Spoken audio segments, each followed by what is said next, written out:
자, 우리 호선성가대 은혜로운 찬양 감사드립니다. 여러분들이 호선성가대 찬양할 때 가사 나오고 하잖아요, 그렇죠? 가사 하나하나를 여러분들의 기도 제목 삼으시고 그 가사 하나하나를 내 걸로 삼으시기 바래요. 그럼 그 찬양이 누구의 찬양이 돼요? 내 찬양이 돼요. 아시겠죠? 그렇게 들으면 훨씬 더 은혜롭게 돼요. 아시겠어요? 자, 오늘 장로님께서 봉독해 주신 성경 말씀으로 은혜하신 말씀의 제목은 죄의 대물림입니다. 죄의 대물림. 우리가 흔히 신앙 전수라는 말을 많이 써요. 그래서 가정에서 신앙 전수를 해야 되고 교회에서도 신앙 전수를 해야 되고 그래서 이 신앙 전수라는 말을 많이 쓰는데 그럼 반대로 죄의 전수는 있을까요, 없을까요? 그렇죠? 그 어떤 게 더 많을까요? 신앙 전수가 많을까요? 죄의 전수가 많을까요? 그러니까 죄의 전수는 우리가 들어본 적이 없어가지고 낯설어요. 근데 한번 생각해 보니까 신앙 전수가 있으면 반대로 죄의 전수가 있겠죠. 하나님은 어떻게든 신앙 전수를 하려고 하실 거고 반대로 사단이는 어떻게든 죄의 전수를 하려고 하겠죠. 그것을 가정에서 죄의 전수를 하도록, 교회에서도 죄의 전수를 하도록, 사회에서도 죄의 전수를 하도록 하겠죠. 그래서 오늘은 한번 이 죄의 대물림에 대해서 한번 살펴보도록 하겠습니다. 그래서 오늘 주인공이 누구냐면 여로보암이에요. 자, 이스라엘 역사를 잠깐 여러분들에게 이해를 돕기 위해서 설명을 드리면은 이스라엘 초대 왕이 사울이에요. 사울이 40년 통치를 하고 이어서 다윗이 40년 통치를 하고 그다음에 솔로몬이 930년까지 통치를 해요. 40년을. 그리고 솔로몬 왕 때까지가 이스라엘이 통일왕국 하나의 나라였어요. 근데 솔로몬 이후에 남유다와 북조 이스라엘로 나뉘게 돼요. 갈라지게 돼요. 남유다는 솔로몬의 아들 르호보암이 왕이 되고 북이스라엘은 오늘 본문에 등장하는 여로보암이 왕이 됩니다. 자, 먼저 1대지로요. 여로보암의 배경을 잠깐 살펴보면요. 에브라임 지파입니다. 12지파 중에서 에브라임 지파, 굉장히 큰 지파예요. 에브라임 지파 출신이고 그 다음에 솔로몬 왕이 정말 아주 귀하게 쓰는 신복이에요. 그리고 싸움도 잘하는 용사예요. 큰 용사라고 성경은 말씀하고 있고 그 다음에 굉장히 중직, 솔로몬 왕이 정말 이건 중요한 일인데 라고 하는 어떤 감독 같은 거 그런 것도 믿을 만한 사람이 여로보암을 시켰단 말이에요. 그래서 솔로몬한테 있었던 굉장히 귀중한 사람이에요. 오른팔 같은 사람이에요.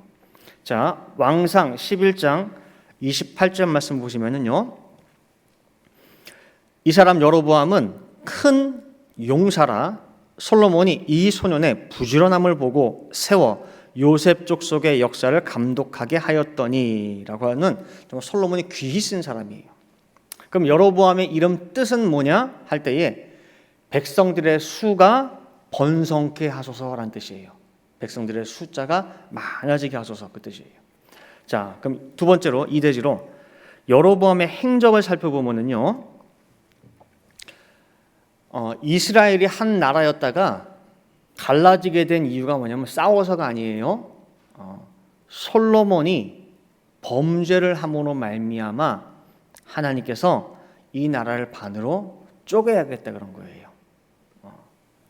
그 반으로 쪼개서 정말 부지런하고 큰 용사이고 사람들에게 신뢰를 얻는 이 여로보암에게 내가 줘야겠다라고 해가지고 내가 너를 왕으로 세우겠다라는 그 메시지를 아히야라고 하는 그 선지자를 보내서 전하셔요.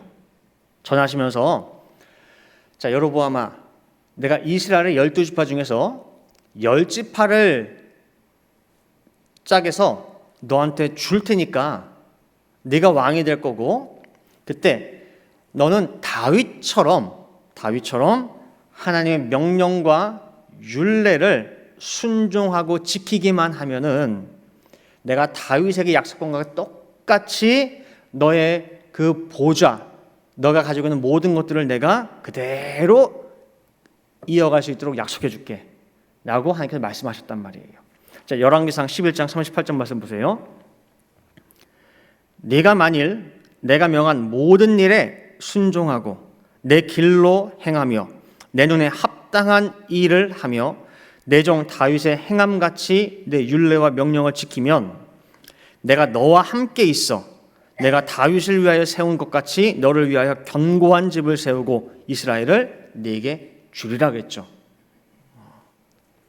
이 말씀대로 주전 930년에 북이스라엘과 남유다로 분리하게 돼가지고 여로보암이 북조 이스라엘의 초대 왕이 되고 남유다는 솔로몬의 아들 르호보암이 왕이 되게 됩니다. 이렇게 왕이 됐는데, 자, 아까 말씀드린 여로보암 이름 뜻이 뭐냐면은 백성들의 수가 번성케 하소서. 그 다음에 남조의 왕이 된 르호보암, 솔로몬의 아들 르호보암 이름 뜻은 또 백성을 크게 하는 자예요. 백성을 크게 하는 자. 두 왕의 공통 관심사가 온통 백성이에요. 백성들의 평안함이 관심이면 좋겠는데 그 평안하고 뭐하고 관심이 아니라 백성들의 숫자가 많으냐 적냐가 이들의 관심사예요. 백성들의 마음을 내가 어떻게 하면 저 왕보다 더 많이 살 것이냐, 그래서 나한테 끌어올 것이냐, 그러는 거예요. 어떻게 보면 지금 여로보암이요 하나님의 전적인 은혜 가운데 왕이 됐어요. 백성을 다스리는데 가만히 보니까요 이스라엘 남자는 어느 지파건 상관없이 모든 남자는 1년에 3번은 남쪽 유다에 있는 예루살렘에 반드시 가야 돼요. 예루살렘 하나님의 그 정하신 처소에 가서 절기를 지켜야 돼요. 3대 절기. 아시죠? 유월절, 맥주절, 초막절.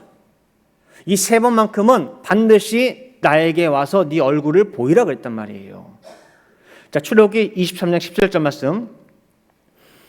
너의 모든 남자는 매년 3번씩 주 여호와께 어떻게 할지니라 보일지니라예요. 와서 제사를 드리라는 거예요. 남북이 갈라졌다고 해가지고 지금 대한민국처럼 무슨 38선 철책이 있고 뭐 비무장지대가 있고 총칼을 겨누고 대치하는 그런 상태가 아니에요. 얼마든지 오고 갈 수 있고 하다 보니까 여로보암 왕 입장에서 가만히 보니까 내 백성들이 1년에 3번씩 꼭꼭 절기마다 어디 내려가요? 예루살렘을 내려가는 것이 이게 불안한 거예요. 자꾸 한 번 보고 2번 보고 3번 보고 하다 어떻게 돼요? 사람이 정생기죠. 그죠? 예전에 막 꼬였던 것도 같이 보고 뭐하고 하다 보면 자꾸 풀리고 마음이 그쪽으로 간단 말이에요. 그게 불안한 거예요. 열왕기상 12장 27절 말씀 보시니까 만일 이 백성이, 그러니까 내 백성이지, 현재 내 백성, 이 백성이 예루살렘에 있는 여호와의 전에 제사를 드리고자 하여 올라가면 이 백성의 마음이 유다 왕 된 그 주 르호보암에게로 돌아가서 나를 죽이고 유다 왕 르호보암에게로 돌아가리로다 하고 뭐예요? 걱정되고 불안함이 엄습한 거예요. 자꾸 보다 보면은 원래 그 집안이 뭐예요? 왕이었거든. 근데 나는 뭐예요? 왕족이 아니에요. 원래는 유다 지파가 아니니까. 그래서 혹시 마음이 가가지고 나 죽이는 거 아니야? 나 어떻게 되는 거 아니야? 그 염려한 결과 어떤 조치를 취했느냐? 북이스라엘 땅 단이라고 하는 지역과 베델 그 지역 2군데에다가 금송아지 우상을 세웠어요. 그리고 이 신이 예전 우리 조상들을 애굽에서 인도하는 그 신이라 여호와라 그 말이에요. 그러니 너희가 뭐예요? 예루살렘 갈 필요 없대요. 여기서 예배드리면 된대. 여기서 예배드려도 받는데. 여기서 평상시 예배드릴 뿐만 아니라 반드시 내려가야 되는 3대 절기마저도 어디서 드리래요? 여기서 드리래요. 예루살렘 갈 필요가 없대. 멀리 그냥 가까운 베델에서 예배드리고 멀리 위쪽에 사는 그 사람들은 예루살렘을 가려면 한참 멀어요. 그러니까 거기 단 가까운 데 있잖아. 거기서 드려. 열왕기상 12장 28절 29절 말씀 보세요. 불안했죠? 불안하고 나니까 이에 계획하고 두 금송아지를 만들고 무리에게 말하기를 너희가 다시는 예루살렘에 올라갈 것이 없도다. 이스라엘아, 이는 너희를 애굽 땅에서 인도하여 올린 너희 신이라 하고 하나는 베델에 두고 하나는 단에 둔지라 그랬단 말이에요. 하나님이 정말 여로보암 왕을 세웠어요. 은혜로 왕이 됐어요. 왕 세우면서 하나 부탁한 것이 뭐냐면은 내 계명 지켜달라는 거예요. 다윗처럼 나의 이 율례와 계명 이거 꼭 지켜서 그 말씀으로 나를 다스려달라는 거예요. 근데 왕이 되자마자 금송아지 우상부터 세웠어요. 왜냐? 하나님의 그 계명이 나에게 불이익을 가져올까 봐, 나한테 해가 될까 봐, 백성들 마음이 떠날까 봐, 이 내 자리가 위태해질까 봐. 뭐가? 하나님의 계명이. 그래서 이렇게 금송아지 세운 거예요. 그게 불안해서. 이 조치에 대해서 제일 먼저 이건 아닙니다 하고 들고 일어난 것이 레위 사람들이에요. 레위 사람들 제사장들 들고 일어난 거예요. 하나님 말씀에 가장 깨어있고 지키는 이 사람들이 레위 사람들이거든요. 그리고 이 사람들이 없으면은 하나님 앞에 제사 행위가 안 돼요. 아무리 단에다가 베델에다가 금송아지 세워가지고 여기서 제사 드리려고 해도 레위 사람 그 제사장들이 없으면은 제사가 안 되거든요. 근데 그 사람들이 협조적이질 않아요. 들고 일어난 거예요. 이거 아니라고. 그러니까 어떻게 했어요? 여로보암 왕이 그래? 레위 사람 다 나가. 너도 없어도 돼. 새로 세우면 돼. 레위 사람 내쫓아버리고 그냥 일반 백성들 가운데에서 제사장을 뽑아버린 거예요. 아론의 자손이 대대로 이어서 제사장을 해야 된다라고 말씀해서 불구하고 누구든 돈 내고 속성 과정만 거치면은 안수해가지고 제사장 삼아버린 거예요. 역대하 13장 9절 말씀 보세요. 너희가 아론 자손 된 여호와의 제사장과 레위 사람을 쫓아내고 이방 백성의 풍속을 쫓아 제사장을 삼지 아니하였느냐? 물론 누구든지 숫송아지 하나와 수양 7을 끌고 와서, 그렇죠? 돈 들고 오는 거예요. 요즘 말로 하면 돈 들고 와가지고 제사장 장립을 받고자 하는 자마다 허무한 신의 제사장이 될 수 있도다. 지금 그 짓거리를 너네가 하고 있는 거 아니냐고 정확하게 짚어주고 있는 거예요. 하나님의 거룩한 제사 제도를 완전히 무시하고 무너뜨린 거예요. 나중에 여로보암이 그 남유다와 전쟁을 하게 됐어요. 그때 남유다 왕인 아비야 왕이 정확하게 여로보암이 하고 있는 그 행태, 북이스라엘의 모습을 지적해주고 있어요. 제사에 대해서, 오늘날 예배에 대해서. 자, 역대하 13장 10절부터 11절 말씀 보시면은 우리에게는 여호와께서 우리 하나님이 되시니라고 해서 남유다 우리 얘기를 하고 있는 거예요. 아비야 왕이 그를 우리가 배반치 아니하였고 여호와를 섬기는 제사장들이 있으니 그 제사장들은 뭐예요? 아론의 자손이에요. 아론의 자손. 너희처럼 돈 주고 세운 그런 제사장이 아니라 우린 아론의 자손 제사장이고 또 레위 사람이 수종을 들어요. 11절 아침 저녁 조석으로 여호와 앞에 번제를 드리며 분향하며 또 깨끗한 상에 진설병을 넣고 또 금등대가 있어 그 등에 저녁마다 불을 켜나니 우리는 우리 하나님 여호와의 계명을 지키나 너희는 그를 배반하였느니라 그러는 거예요. 하나님 앞에 올바른 제사, 올바른 예배를 무너뜨리는 것이 북이스라엘 초대왕 여로보암 왕이 한 일이에요. 3대지로 여로보암의 최후를 볼게요. 여로보암이 개인적으로 어떻게 되었느냐 할 때 하나님의 치심을 입어서 비참하게 죽었어요. 역대하 13장 20절 말씀 보시면은요, 아비야 때에 여로보암이 다시 강성하지 못하고 여호와의 치심을 입어서 죽었어요.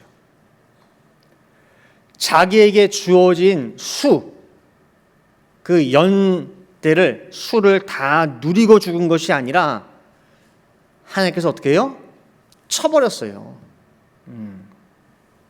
더 살아봐야 넌 죄만 져. 차라리 뭐 하는 게 나아요? 빨리 가는 게 죄 덜 짓고 좋아. 한번 쳐버렸어요. 그냥 개인적으로만 이렇게 쳐서 죽으면 모르겠는데 두 번째 어떻게 했느냐? 온 집안이 다 멸망당했어요. 온 집안이 다. 자, 아버지가 죽었으니까 당연히 누가 되겠어요? 왕이? 아들이 되겠죠. 근데 그 아들이 나답인데 왕 되고 2년 만에 밑에 신하가 역모를 꾀해요. 쿠데타 일으켜갔어요. 쿠데타 일으켜가지고 그 아들, 그 왕 죽여버리고 온 집안을 다 죽였어요. 식구를. 열왕기상 15장 28절부터 30절 말씀 보세요. 유다 왕 아사 제3년에 바아사가 나답을 죽이고 대신하여 왕이 되고 그랬죠. 이 나답이 누구냐면은 아까 얘기했던 여로보암의 아들이에요.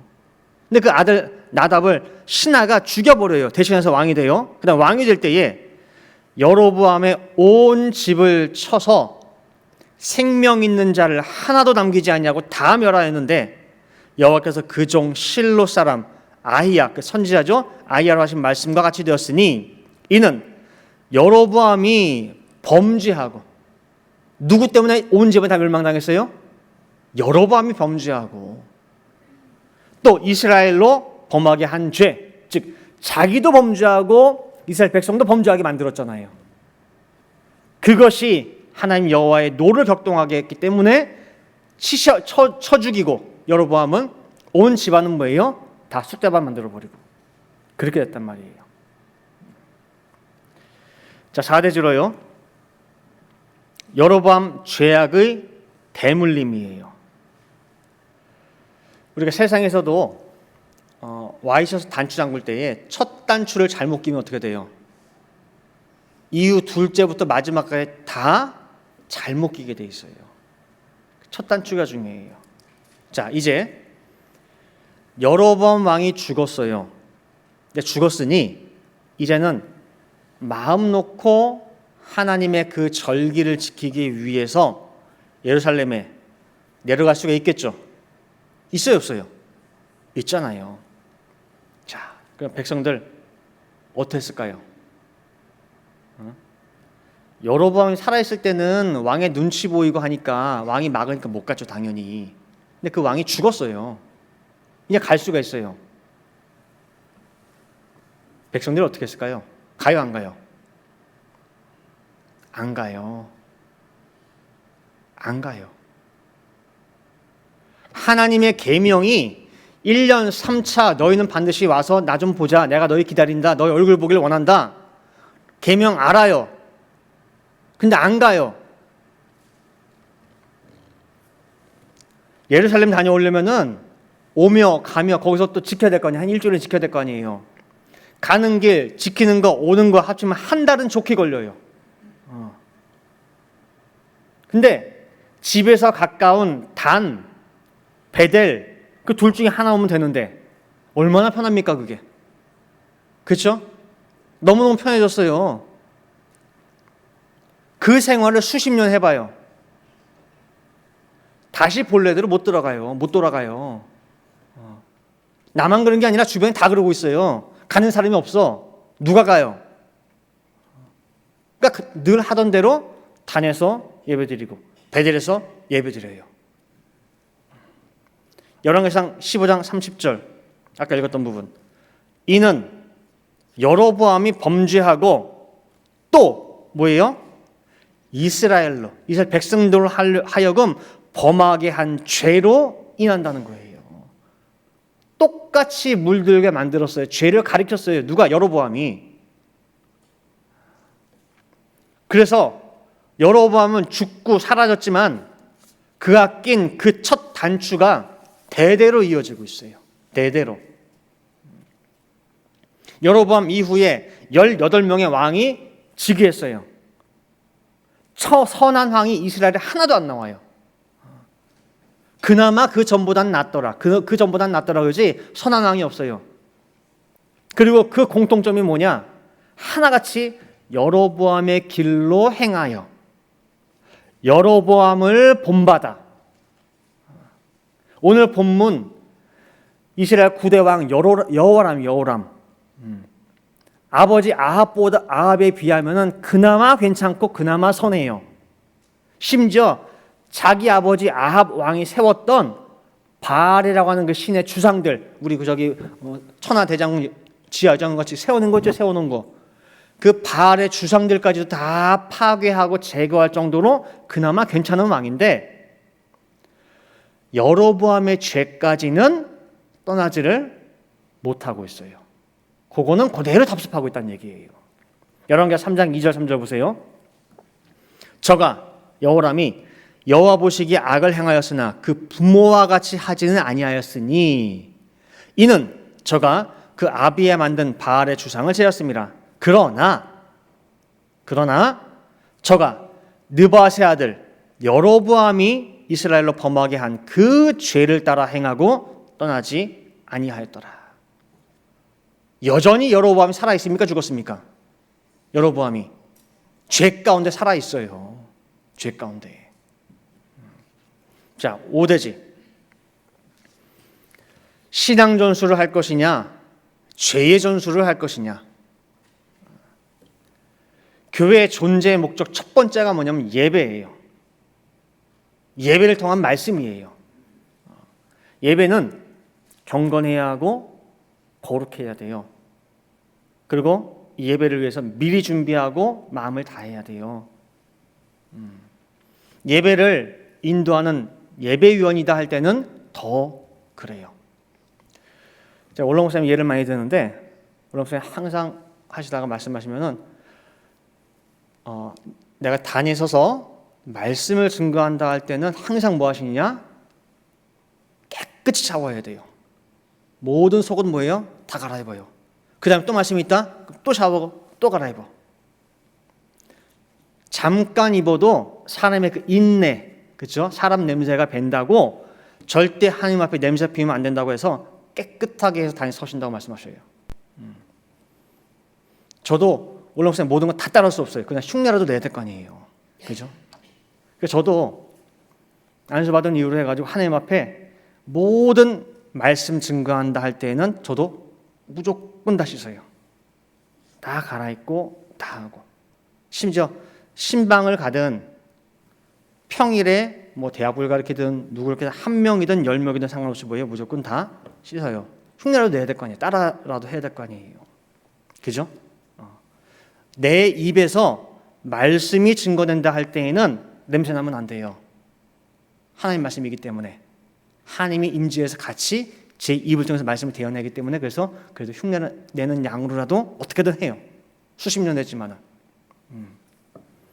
근데 그러한 어떤 올롱 목사님의 그 사상, 그 자세는 저뿐만 아니라 모든 예배위원들도 마찬가지여야 돼요. 수요 예배고 주일 예배고 새벽 예배고 예배 자리에서 내가 대표기도다, 봉헌기도다, 사회다, 찬양이다, 성가대다 하나님 앞에 성도를 대신해서 대표해서 서는 자리예요. 깨끗하고 어떻게 해야 돼요? 단정하게 서야 돼요. 하나님 앞에 냄새나면 안 되고 허둥지둥 급하게 와가지고 준비 안 된 모습으로 서면 안 돼요. 만약에 내가 피치 못할 사정이 있어가지고 미리 뭐 씻거나 뭐 옷 갈아입을 시간도 없어가지고 피치 못할 사정이 있다. 그럼 연락해서 내가 사정이 이만저만하니 누구 좀 대신 좀 해달라고. 다음에 내가 대신 그 자리에 하겠다고. 예배를 귀하게 여기고 그 예배의 자리를 내가 맡은 그 직책, 사회든 기도든 무겁게 여기는 그 모습들이 밑에 세대가 보고 배우는 거예요. 하나하나 어른들이 그 행하는 모습, 경건하게 예배를 대하는 그 모습을 보고 배워요. 우리가 예배라고 할 때 11시부터 시작되는 게 아니에요. 집에서 준비하고 나오는 그 모든 시간들부터가 다 예배예요. 부모님들이 일어나서 깨끗하게 씻고 단정하게 준비하고 나오는 그 모습들을 보면서 아이들도 똑같이 해요. 부모가 씻는데 아이들이 안 씻겠어요? 부모가 단정한데 아이들이 단정하지 않겠습니까? 그리고 그렇게 자란 아이들이 커서도 그렇게 해요. 근데 어른들이 만약에 준비한 데 모습으로 하거나 그러면은 그 사람 다음 사람도 그렇게 하게 되고 다음 세대도 똑같이 하게 돼요. 왜 그러냐? 그래도 되는 줄 아니까. 그래도 되는 줄 아는 그 생각들이 이어지고 그다음에 고착이 돼 버려요. 그래서 저도 상황은 알아요. 어떤 분들 정말 일하다가 급하게 밥도 못 먹고 오는 경우도 있긴 있어요. 근데 마침 또 갈아입을 없어. 그러면은 우리 예배위원들 어떻게 말씀하셔가지고 옷을 좀 비치할 수 있는 그런 장소를 마련해도 돼요. 그리고 내가 씻을 시간 없다. 우리 샤워장 있잖아요. 샤워장에서 깨끗하게 씻으면 돼. 거기에 저기 드라이기도 있고 샤워 젤도 있고 다 있어요. 딱 하고 비치한 옷 갈아입고 딱 그렇게 쓰세요. 그 모습들이 뭐예요? 다 예배예요. 예배 준비하는 모습이에요. 그 모습을 또 누가 봐요? 우리 아이들이 봐요. 우리가 볼 때 여로보암이 한 일, 분명 하나님의 예배를 무너뜨리는 큰 죄예요. 근데 그 일이요, 대를 이어서 수십 년을 이어지다 보면은 죄라고 하는 말 자체가 없어져 버려요. 그냥 당연하게 돼요. 단에 가서 예배드리는 거, 베델 가서 예배드리는 거, 우리 아버지도 그렇게 했고 우리 할아버지도 그렇게 했고 다 그렇게 해왔어라고 되기 때문에 죄인 줄 몰라요. 그냥 죄가 일상이 된 거예요. 아무도 거기다 죄라고 단어를 붙이지 않아요. 그래서 무서운 거예요. 스며들어 내 몸에 새겨진 죄. 올라 목사님이요, 군인을 참 좋아하셔요. 군인을. 그 이유 중에 하나가 뭐냐면은 군인에게는 뭐가 있어요? 군에게 있는 거. 차렷 열중셔가 있어요. 뭐 대단한 거가 아니에요. 차렷 열중셔가 있어요. 뭘 하다가도, 그러니까 누워 있다가도, TV 보고 있다가도, 뭘 하다가도 상관이 차렷 그럼 어떻게 해요? 즉시 자기 하던 일 멈추고 차렷이에요. 그게 군인 기본 자세예요. 차렷. 그 차렷 앞에서는요, 잠깐만요가 없어요. 잠깐만요가 없어요. 그래서 군인이 좋은 거예요. 차렷 속에서는 뭐예요? 자기 개인사가 없어요. 개인 일이 없어. 집중. 우리 성도가 그리스도의 군사라고 한다면은 차렷 열중셔가 반드시 있어야 된다는 거예요. 차렷인데 그 앞에서 잠깐만요가 어디 있습니까? 이유가 어디 있어요? 여러분들이 생각하는 성도의 기본 자세는 과연 뭘까요? 가장 기본이 뭐예요? 주일 성수예요. 주일 예배. 제가 얼마 전에 뼈에 대한 설교를 2주에 걸쳐서 했죠. 그 말씀을 하는 가운데에 뼈대 있는 집안이라는 말을 썼을 거예요. 뼈대 있는 집안. 세상에서 뼈대 있는 집안이 있는데 우리 성도들에게는 정말 그 가정들이 말씀에 뼈대가 있는 집안이 된다고 했어요. 우리 집안에 신앙의 뼈대가 이어지고 있는지 생각해 봐야 되는데 과연 우리 집에 주일 예배라고 하는 그 뼈대는 온전히 전수가 되고 있느냐 그 말이에요. 부모 때까지는 잘 됐어. 근데 그것이 자식, 손자까지 안 부러지고 온전히 전수가 되고 있느냐? 그 뼈 온전하냐? 만약에 안 된다. 가장 기본인 이 차렷도 못하는데 그 군인에게서 어떻게 활을 쏠 것이며 어떻게 총을 쏠 거냐 그 말이에요. 기대도 안 하잖아요. 기본 차렷도 못하는데 차렷도 못하는 그 가정에 어떻게 주 예수여 어서 오셨어 그 임재가 가능하겠냐 그 말이에요. 제가 지난번 여름에 한국 갔다 왔죠. 한국 갔다 와서 들은 얘기예요. 우리 교회에서 벌어진 일이에요. 한국 교회. 근데 한국 교회뿐만 아니라 모든 교회에 공통적으로 다 벌어지는 일일 거예요. 뭐냐면은 고등학생 자녀를 둔 부모님들의 공통 걱정. 학원을 다 몇 군데씩 다니잖아요. 한국은. 그죠? 고등학교 뭐 1학년 때부터 뭐 하여튼 중학교 때부터 다녀요. 학원을 몇 군데씩 다니는데 문제는 주일에도 가야 돼요. 주일날. 왜냐하면 중요한 특강이나 그런 걸 꼭 언제 해요? 주일날에 주일날. 다들 가는데 우리 애만 안 가자니 불안한 거예요. 그리고 실제 그거를 가고 안 가고의 차이가 나요. 그러니까 아이도 안 가고 교회 가서 주일 예배 드리라고 하니까 가긴 가는데 조바심 나고 불안한 거예요. 엄마는 학원 가면 안 되냐고. 그래서 성적 안 나오면 어떻게 돼요? 부모 탓이잖아. 그래서 그 부모님도 이게 스트레스 되는 거예요. 그 주변 교회 다른 부모님들 보니까 대부분 많이 어떻게 해요? 보내고 있어요. 근데 그에 대한 아이들이 하는 말이 뭐냐면은 지금 너 고2야, 너 고3이야. 이 고비만 넘기고 대학 가서 그다음 열심히 하자. 공부할 때 공부해야지 라고 하면서 학원을 보내는 거예요. 하나님께는 잠깐 쏘리. 하나님께는 잠깐 미안해요. 근데 그렇게 해가지고 애를 보내긴 보내는데 마음가는 어때요? 찜찜하잖아요. 주일 예배 빠지는 게 찜찜해가지고 주변에 물어봐요. 목사님이나 뭐 전도사님이나 아니면 뭐 좀 어떻게 하면 좋을까요? 지금 우리 애가 상황이 이러고 저러고 하면서 학원에 보낼 수밖에 없는 100가지 이유를 대요.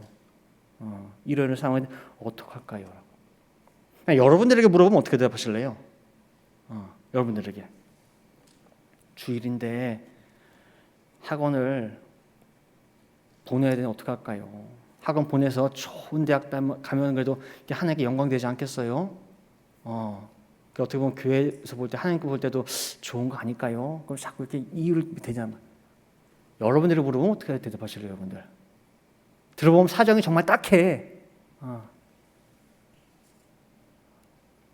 100가지 이유를 대면서 물어보는 그 사람이 듣고 싶은 대답이 뭘까요? 뭐겠어요? 정직한 대답? 고집 곧대로의 옳은 대답? 그거 원하는 거 아니에요. 자기도 정답이 뭔지 이미 알고 있어요. 근데 물어보고 있잖아요. 뭘 듣고 싶어서.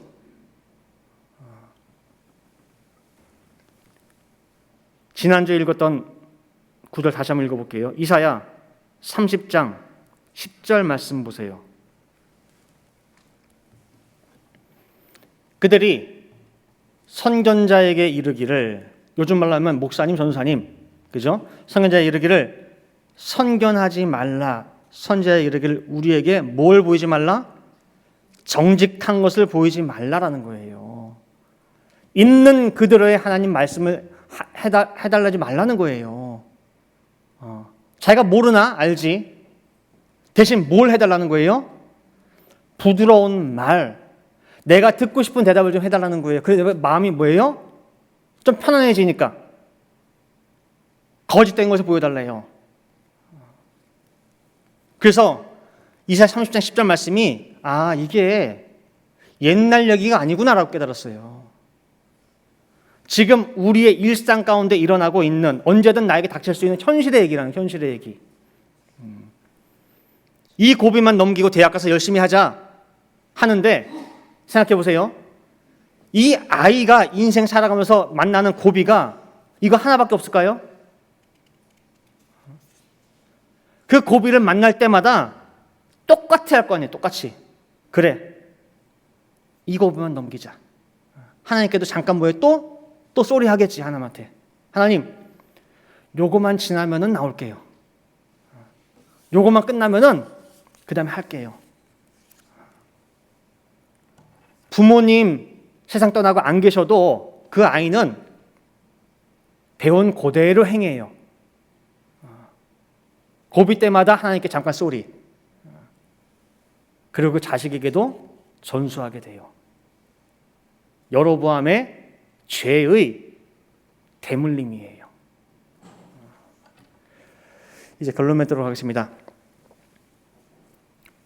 오늘 그 여로보암 왕이 전수한 그 죄악의 대물림을 그 모습이 혹시 우리의 삶 가운데에 없는지 한번 잠깐 실제 예 몇 가지를 드는 가운데 한번 살펴봤어요. 그러면서 올라 목사님 말씀하신 군인에게는 차렷 열중 쉬어가 있다라고 하는 그 말씀이 뭔지가 너무너무 느껴져요. 과연 나한테는 세상 뭐라고 해도 차렷이 과연 있느냐? 우리는 그리스도의 좋은 군사라고 하잖아요. 우리 성도들에게 차렷 열중 쉬어가 반드시 있어야 돼요. 특별히 자라나는 우리 청년들에게, 청소년들에게 성도의 기본 자세, 기본기가 탄탄해야 돼요. 첫째가 뭐예요? 말씀드린 대로 주일 예배, 주일 성수. 둘째 넘어간다면 뭐예요? 감사생활. 감사생활. 셋째가 성실이에요. 성실. 반짝 열심히 하는 사람은 정말 많이 봤어요. 많이 봤어요. 근데 시간 지나고 나면은 어느새 없어져요. 반짝 빛을 발하다가 어느 순간 보니까 그 사람 어디 갔지? 사라지고 없어요. 그래서 재주 많고 그런 사람보다 꾸준하게 작지만 자기 자리 지키면서 성실한 사람이 뭐예요? 가장 큰 사람이고 듬직하고 제일 고마워요. 그래서 우리 성도님들 모두 그리스도의 군사예요. 그거 잊지 마세요. 내가 군사라고 할 때는 반드시 뭐가 있어야 돼요? 기본 자세, 차렷, 열중, 쉬어가 있어야 돼요. 그래서 그 기본 훈련을 잘 받으셔서 날마다 내 삶 속에 벌어지는 그 신령한 영적 싸움에서 지지 마시고 승리하는 모든 성도님 되시기를 간절히 축원드립니다. 함께 기도하시겠습니다. 사랑과 은혜가 많으신 아버지 하나님, 거룩한 주일입니다. 아버지께서 복 주신 귀한 제7일째, 제8일째의 날입니다. 아버지, 이 날 예비한 모든 축복이 우리 모든 성도에게 임할 수 있게 도와주시고, 먼저는 이 예배가 얼마나 중요한 건지 오늘 말씀을 통해 깨달을 수 있도록 아버지 인도하여 주시옵소서. 예배의 자리는 하나님과 내가 만나는 자리입니다. 거룩한 하나님을 만나기 위해 나올 때에 나도 거룩한 모습, 거룩의 흉내라도 정말 내야 됩니다. 하나님 만나러 나오는데 준비 안 된 모습으로 더부룩하게 그렇게 나와서 되겠습니까? 아버지 하나님, 우리 모든 성도들 한 사람 한 사람 예배의 가장 기본 자세가 무엇인지 알 수 있게 도와주시고 실천할 수 있게 도와주시고 그 모습이 우리 자녀들에게도 보이는 가운데에 귀한 신앙의 유산들이 그 집에서 끊이지 않고 이어질 수 있도록 아버지 역사하여 주시옵소서. 절대 어떤 가정도 정말 죄의 대물림이 있지 않도록 아버지 인도하여 주시옵소서. 그러기 위해서는 우리 모든 성도들 한 사람 한 사람이 말씀에 정말 주의하고 집중하고 말씀을 분별할 수 있어야 되겠습니다. 그러니 날마다 주시는 말씀에 정말 저희들 귀 기울이고 마음에 새기는 가운데에 그 말씀을 내가 거하는 모든 삶의 장소마다 특별히 가정에서 온전히 실천하고 행함으로 열매 맺을 수 있도록 인도하여 주시옵소서. 그래야 우리 늘 푸른 동산 교회에서 이루어지는 모든 예배마다 정말 거룩한 예배 될 수 있게 도와주시고 경건한 예배 될 수 있게 도와주시고 정말 아버지께서 보시기에 기쁘다 할 수 있는 예배 될 수 있도록 아버지 허락하여 주시옵소서. 기도한 대로 될 줄을 믿고 감사드리며 이 모든 말씀 사랑의 말씀 예수 그리스도 받들어 기도 올리옵나이다. 아멘. 자, 영광을 드리겠습니다.